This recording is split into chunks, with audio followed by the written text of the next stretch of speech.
All right. Yeah, happy to get this started. Welcome everyone to the Youth Quest 2024 or 2025 FAQ or info webinar. My name's Ignacio Burgos, and then we also have the rest of some of our other team members here to kind of help answer questions because we all kind of know a little bit of different information that we can help you all out. So collectively, we are a great whole. But just to kind of show you, hey, this is our latest group picture together. This was from the holidays, so we wanted to share this with you all.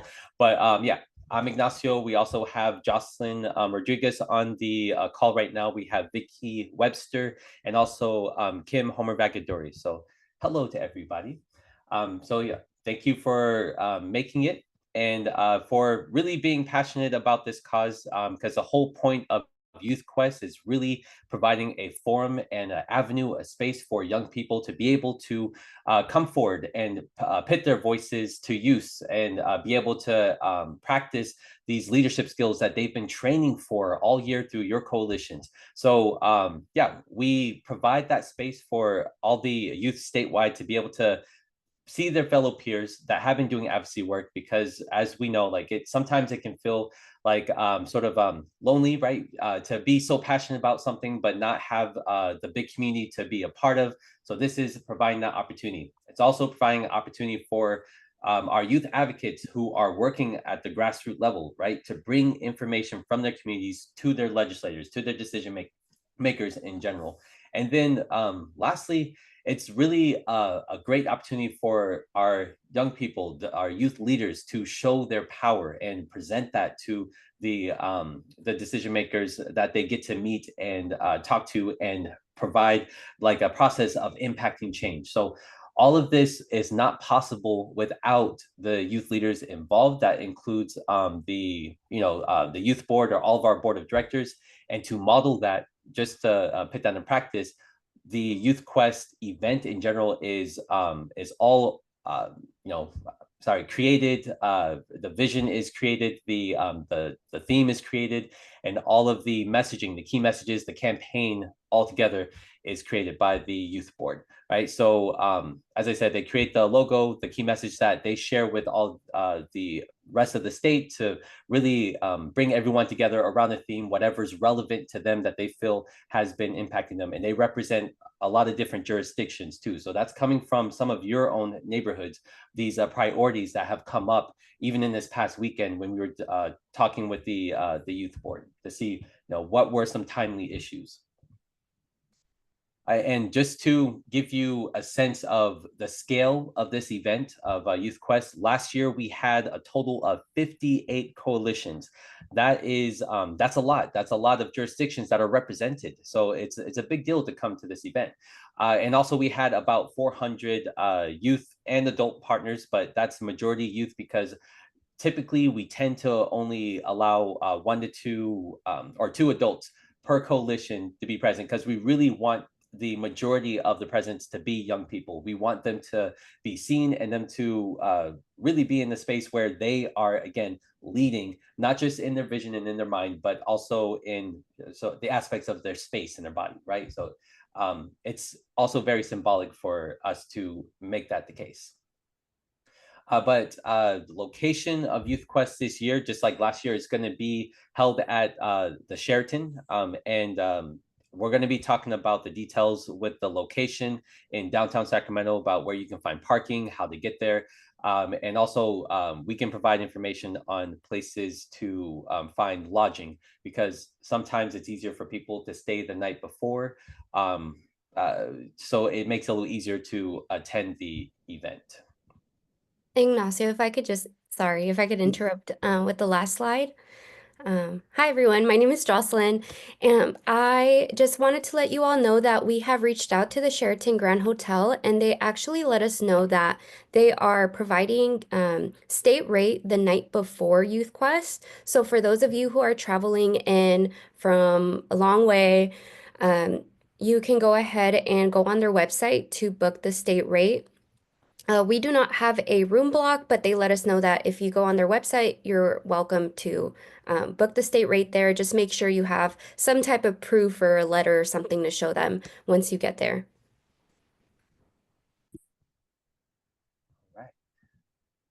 I think the rest is all you, Jocelyn, for this next couple slides. Thank you. And yeah, so if you're traveling into Sacramento, the nearest airport is going to be the Sacramento International Airport. And we actually have an Amtrak as well in the downtown area. So that will be the Sacramento Valley Station. And then we also listed some freeways and exits if you are traveling in through car. These are the exits you'd be taking. And just FYI, everyone, these slides will be made available to you all. I believe we have all your information, like your emails, since you registered. So I can go ahead and send you not only a link to the video that we will be posting on YouTube, but as well as the slides that we are covering today. Next, please. Oh, this is you. Yeah, all right. Oh, and just to, I guess, to talk about experiences, sorry, anyone that's kind of new to traveling to Sacramento, or if your youth are, there are, as Jocelyn said, many different options. But to kind of normalize, I would say Amtrak. Amtrak is a great opportunity to kind of see some sites.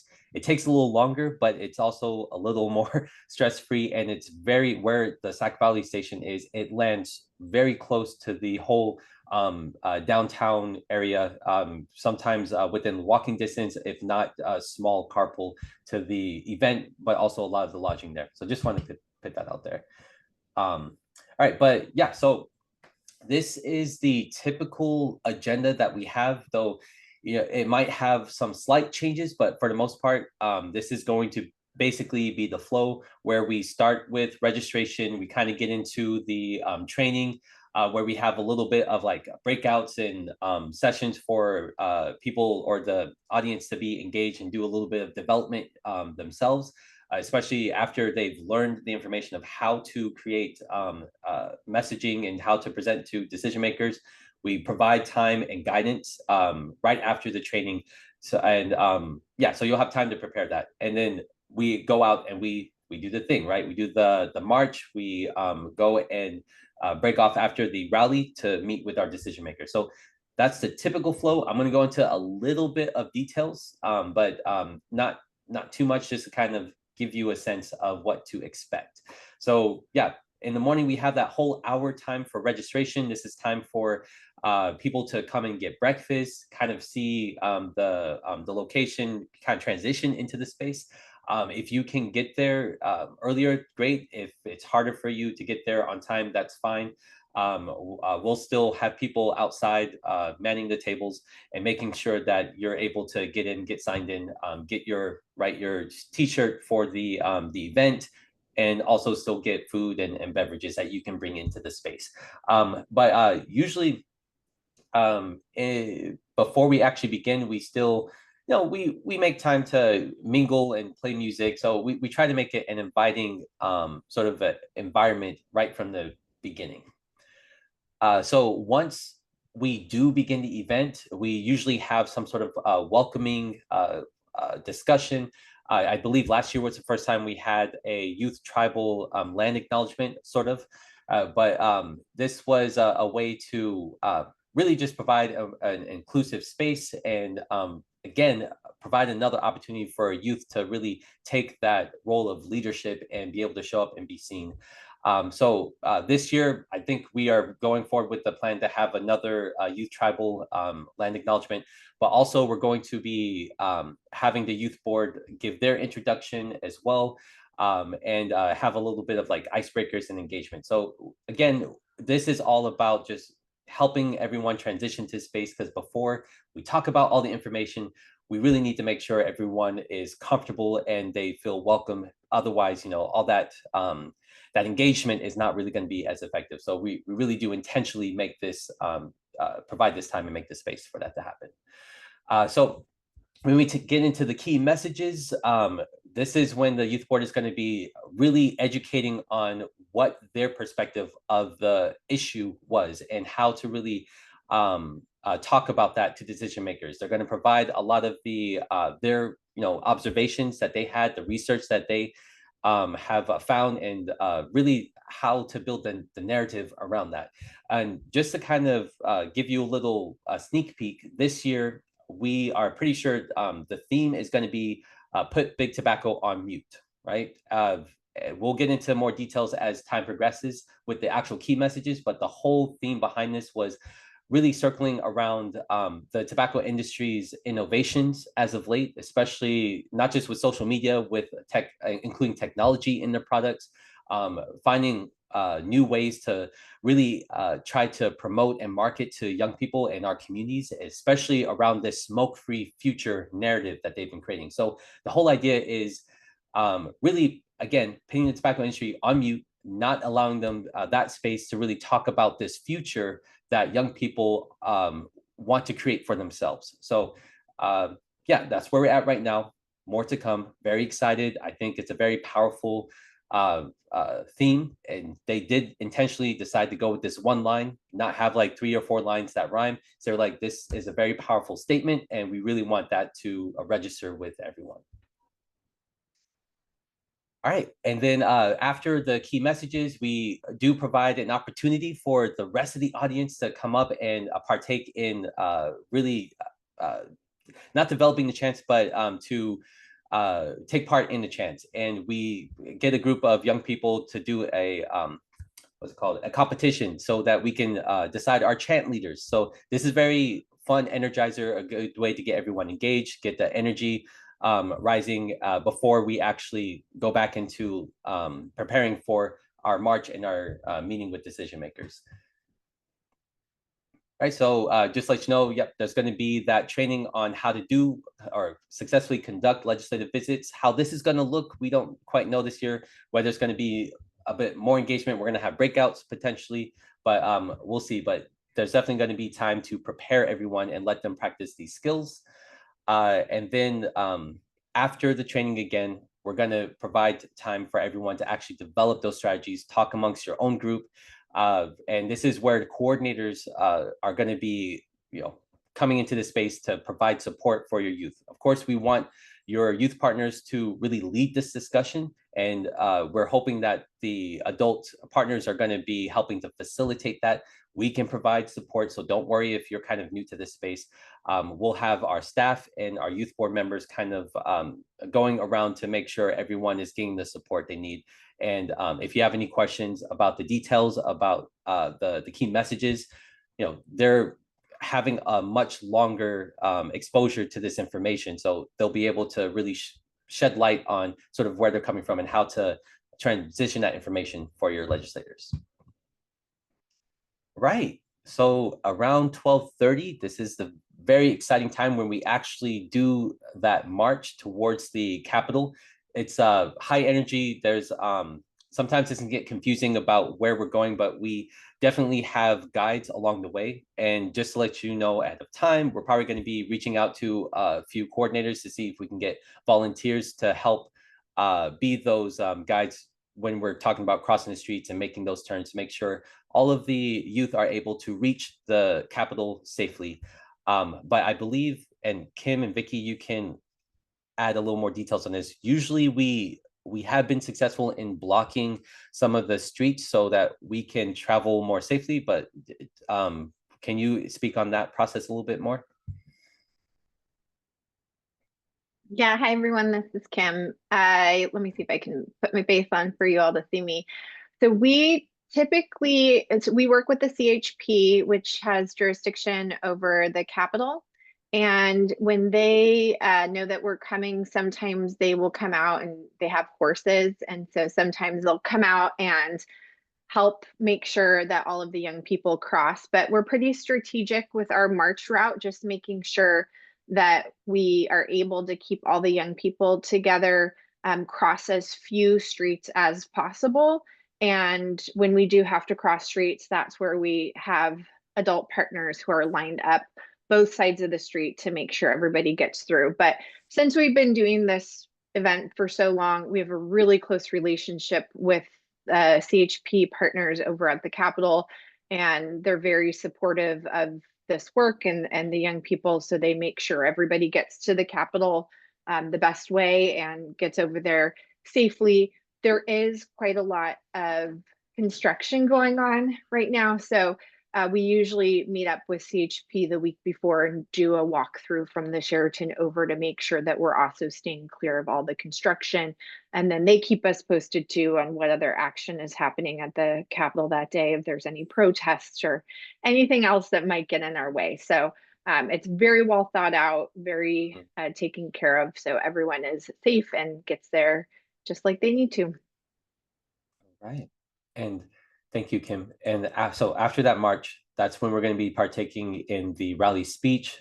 This is where the youth board members are giving their speeches. Even before that, the chant leaders are sort of really raising the energy of everyone, making our presence known to the community, to anyone that is observing the march and the rally as well.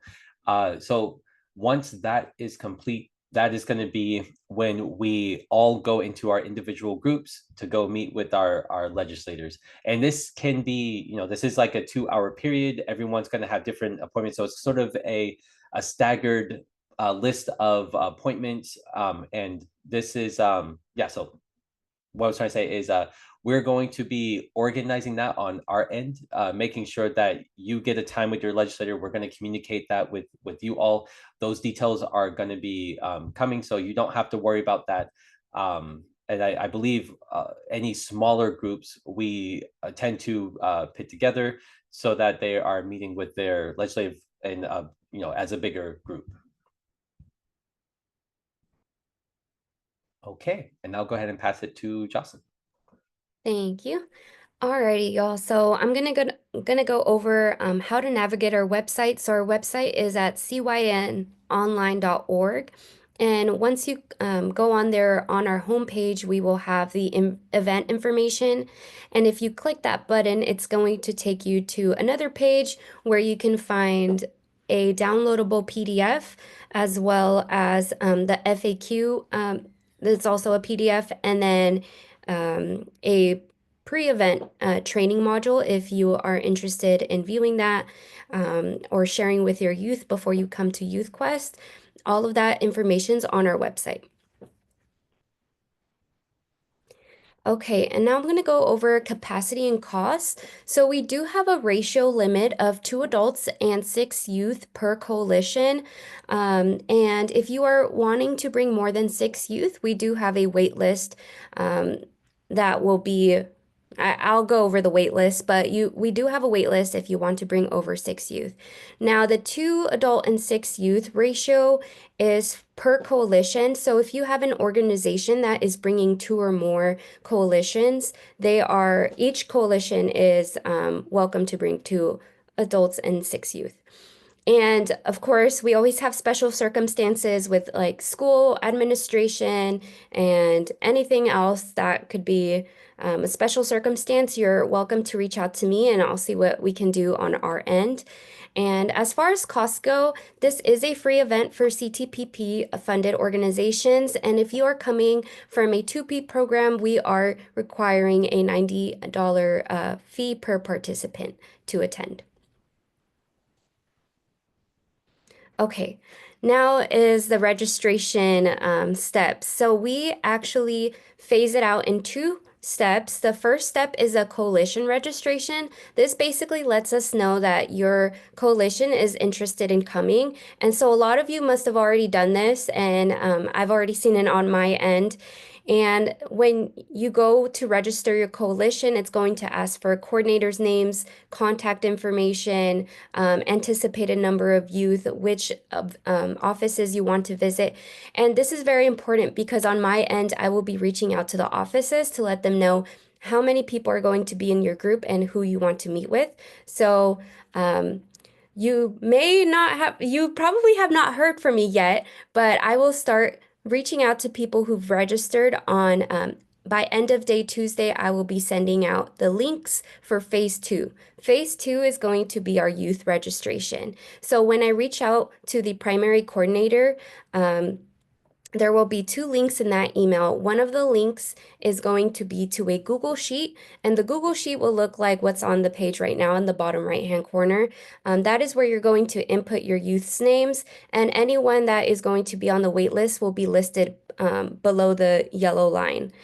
And then there will be another link in that same email that will redirect you to a Google Drive, and that Google Drive will have the media release forms and the liability forms, as well as some parent and student or school letters that explain the event a little bit more if schools or parents are or guardians are wanting to know more about the event. We are only requiring liability forms from coordinators, but for youth, we are requiring both a media release form and a liability form. And once you email those to me, I will go ahead and make an internal note that you will be able to see on your youth registration. That's when I go in and click that you've turned in your youth's forms. And you can turn them into me as soon as they come to you. You can start sending them my way. You don't have to wait for all of your youth to turn in their forms. You could just, if one turns in one form, you can send it my way, and I will start adding that in on my end. So the phase one, the coalition registration, the deadline for that is February 7th. And then the deadline for youth registration is by February 14th. Okay, some safety protocols. So we are following the California Department of Public Health's guidelines. Basically, if you develop any symptoms 72 hours prior to the event, we ask that you test yourself. It is not required, but we do encourage you to test yourself if you develop any cold-like symptoms. And of course, if you do have COVID-19 or any sickness that you do test positive for, we ask that you stay home. And masking is not required, but we do encourage it, and we will have masks available at the event as well. Okay, and then again, we have these resources on our website, and I believe they should also be clickable links in the slides that will be shared with you all, but we have the Youth Quest flyer that is downloadable and you can share that with your youth. We have the FAQ sheet, so any questions you may have, you can look at that. And if you don't find the answer to your question, you're more than welcome to email me with any questions you may have. And then we have a Youth Quest 2025 training module. So this is really, the training module is really good for people who have not been to Youth Quest before. It goes over like lobbying versus education, how legislative visits will go. And I think it's a very nice thing to do beforehand so that you go prepared with some information prior to the event.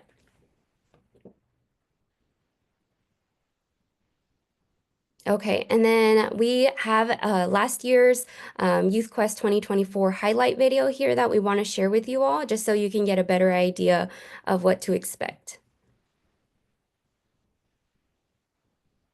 Hi, my name is Lawrence Miyamoto, and I'm from El Dorado County, California.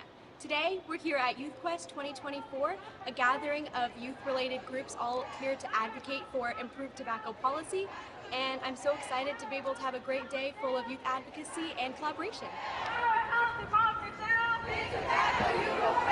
Advocates like us marching to the steps of the state capitol play a vital role in raising awareness about the dangers of commercial tobacco and supporting cessation programs.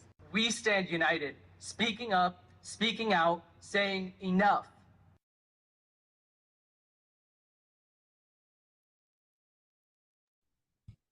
Woo. You, Ignacio. All right. Did you want me to talk on this or anything else? I was just going to say that this is a resource page, so these are clickable links as well that will be you'll be able to click on them in the slides. But if you have anything else to add to that.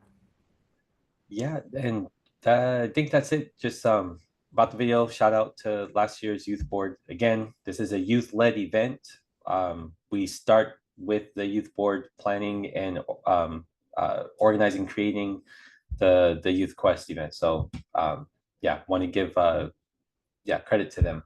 And that's, I think, it. If anyone has any questions, we are happy to stay on and answer any curiosities and concerns you have. And then beyond that, we'll be in communication. We'll continue to share our updates as time progresses. And I do see a question in the chat.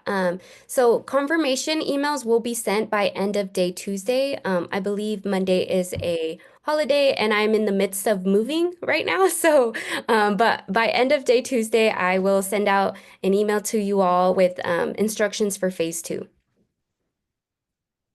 And I have just a question that I've gotten a few emails about that wanted to share if useful. We've had some people who have reached out and asked if they can volunteer as an adult partner if not bringing youth. And while we are so appreciative of adult partners wanting to volunteer, we are set with volunteers this year because of the number of people who have already reached out. So if you are not bringing young people with you, you can certainly email Jocelyn or Ignacio or myself and say, hey, I'm really interested, and we can let you know if there's space. But this year, the space that we're in, the Sheraton, is smaller than the convention center. The convention center was booked up for all of March. So we have just really limited space, and it's our priority to make sure that young people are there. With that said, if you're kind of local to the Sacramento area, we always encourage any and all adult partners to come out to the Capitol and just watch the young people at the press conference and the rally. It's really quite a great experience to be there and to support the youth partners. So definitely check that out. And then we are currently already working on scheduling legislative visits. And so the sooner you can get in that registration and let us know who you are interested in meeting with us, we're meeting with this year, the better that we can do with getting those visits scheduled. And this year, unlike last year, we're actually going to be pre-assigning drop-by visits. We really want to make sure that every legislative office has a visit or at least a drop by. So that's something different that we're shifting this year that we haven't done in the past. When we finally get confirmation and a legislator that we are going to visit, are we allowed to contact that legislator and speak with them, talk to them, let them know we're coming, make sure you're going to be there for us, kind of deal? So that's a great question. And it honestly, it depends on your legislator. So one of the tricks with some of the legislative offices is that they might have 8 different coalitions who want to visit with them. And if that's the case, then we don't want to confuse them with have a bunch of different voices that are reaching out. If you're the only group coming from a legislative district and you're the only coalition, what we can do is certainly coordinate with you on who to reach out to. One of the tricky things with this event is that we want to host it after all of the bills have been introduced, but it's also a very busy time at the Capitol. And so because we do visits in the afternoon, that's during committee hearings. So most visits are not with your legislator. However, if you have a relationship with that office already, there's definitely no harm in saying, hey, we're excited to be meeting with your staff or with you. And having that relationship, that's what these visits are about. But again, we ask before you do any communication, you just work with us so we can tell you if there are other groups that are also coming. And at that point, we might also know who you're going to be meeting with too, so you can have that coordination. But definitely discourage any communication with them directly before we have those visits, since we're coordinating for, 60 to 70 unique coalitions who are traveling. I have a questions. With ACS-CAN, we do have other coalitions in the state, but they're not necessarily CTCP, only us, Project Vive. So if they were to register, they would have to pay, right? No, that's a great question, Melissa. So this is a tricky piece. We do know, and I'm sorry for all of our TUPE partners on here, we do know that we do have to charge TUPE programs because they do have funding from the Department of Education to do youth programming work. And so there is a requirement for that. For projects that are not, or coalitions that are not funded by CTPP, but if they are doing local tobacco prevention work in their community in partnership with the county coalition or with other groups, then they can apply to attend. And if there's space, then those coalitions will be invited to attend. But our priority is first to get our CTPP partners in and to get those organizations and coalitions that are working on tobacco prevention initiatives.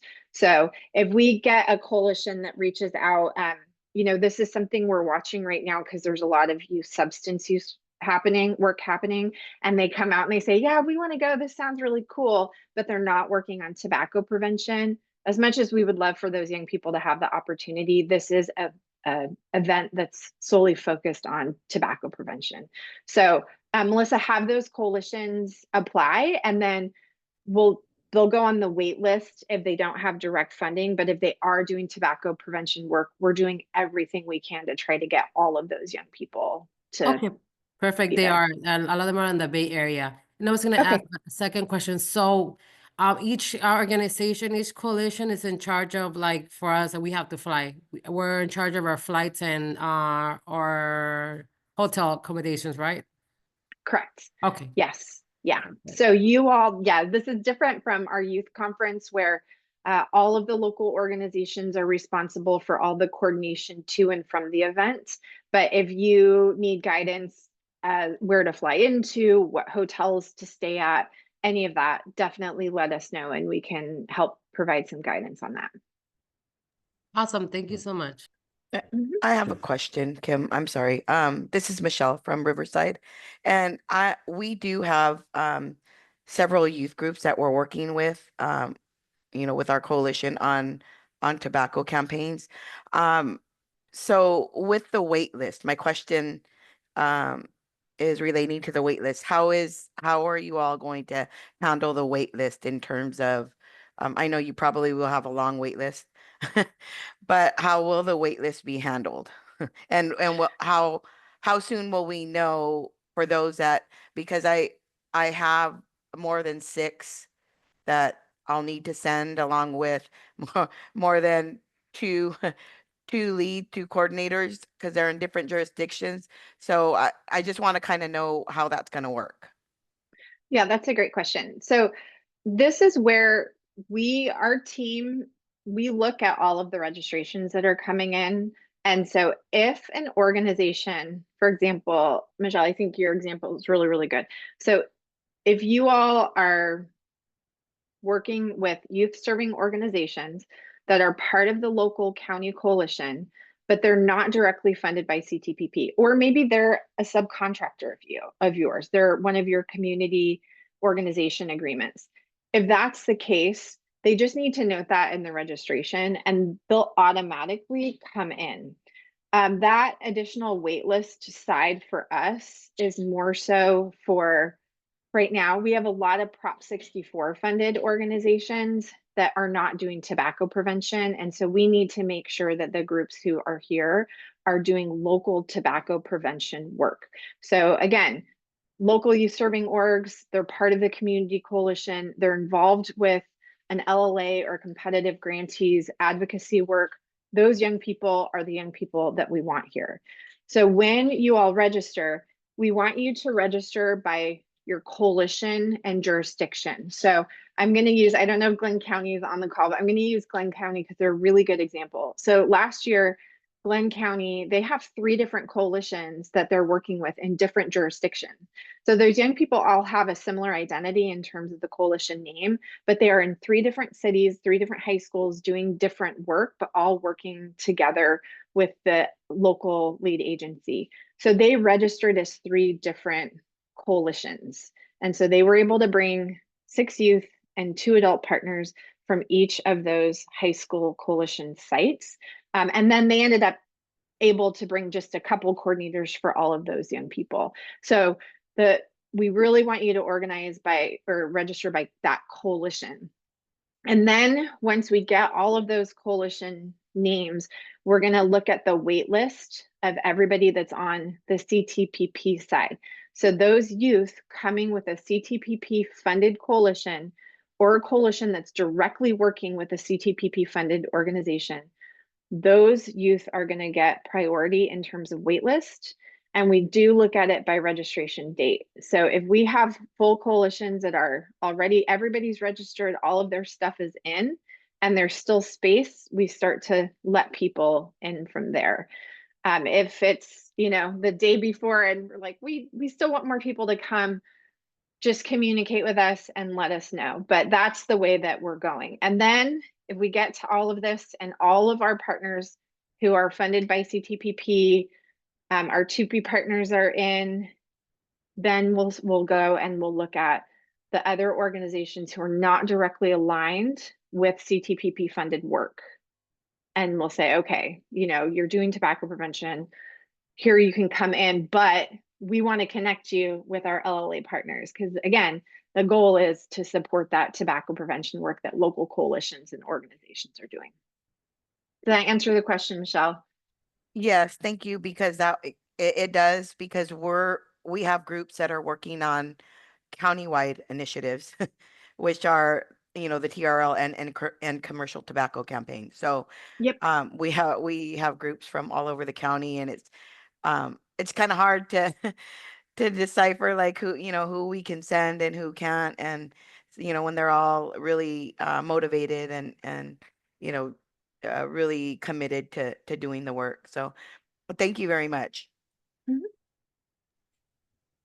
Javon, did you have a question? Yes. Sorry, you called on me, right? Yeah. Awesome. I just piggybacking off of Ms. Curiel's question. When it comes to the travel, the expenses, the hotels, that will be coming out of the individual members' own funding, correct? That's correct. Yes. All right. Thank you. No problem. I'm sorry, my apologies. Kim Jovan is working with us on so Jovan, we'd be able to help with sending some of the youth, so we can talk after.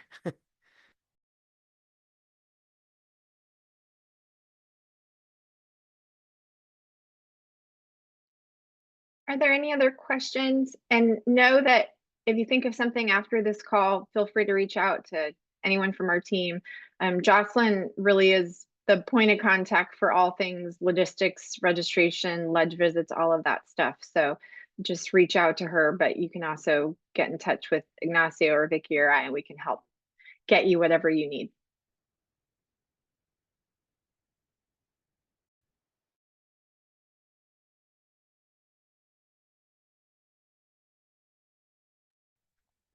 Okay, if there aren't any more questions, then I think that's it. Thank you all so much for coming, and keep a lookout for that email I'll be sending with the slides and the link to this recorded meeting. And I have, sorry, one more comment before everyone hops off. If you are wanting to bring young people and you feel like you're getting any kind of pushback from local schools, parents needing more information or anything, please do not hesitate to reach out to us. We are here to help really advocate for young people to be able to come to this event. So if you need help with schools, you need different letters, anything else, let us know.